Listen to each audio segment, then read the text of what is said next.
三喎，好多時候。係，我哋有一隻 spare 嘅，仲有一隻 spare。 We're looking at how does the midcarpal joint 一 work? 齊一齊做。The anatomy, the mechanics, what's normal, what's stable, the natural history, and the treatment. We've got an idea about it. It's unclear and it's unknown. Okay, so you guys are part of the evolution of this. You guys are going to take it forward. You're going to make sense out of all the stuff we're having trouble 今日 with. pair 好咗啦嘛 So, 啲嘢。 this is a dry scope. 手 People can go dry. 醫生話攞一 they 隻 can 上 go 去 wet. 而家， I don't really care 但係 as 同佢 long 講 as 咗 you 冇呢隻 know 之後就 what 冇 you 㗎啦， know 咁啊 what， 即 you're 係 doing. 再 I like dry, but I also use wet. I use both. There is a place for both. There's always a place for something. You need to learn how to use both, I think, okay? The pause is straightforward. It's the soft spot. It's the soft spot. Surface anatomy is really, really, really important.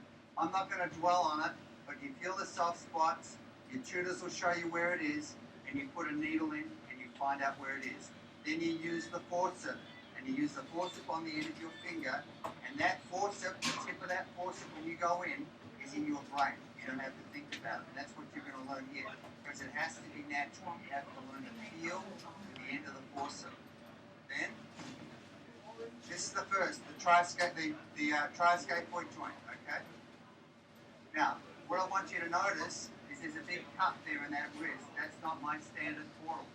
Okay, that person had an extensor tenosynovitis, and I didn't know whether it was a connective tissue or not. And I bled her all out, and I want to know what the heck is going on in her joint. So this thing is now part of your examination. I got to tell you, the way you can use it in the wrist is phenomenal to get information and know what's going on. So the next step is to come down and have a look at the scaphocapitate joint and the scapholunate joint. And here you can see the scapholunate joint. If you watch this, you'll see me levering down on the scope like this. And look where my hands are. And look where these fingers are. Look at the scaphoid and the lunate opening up. So it's a question of, this is a 1.9 scope. You cannot lever it. You have to have it in your fingers and move it up and down. I'm going to come back here so I can show you guys so I can see.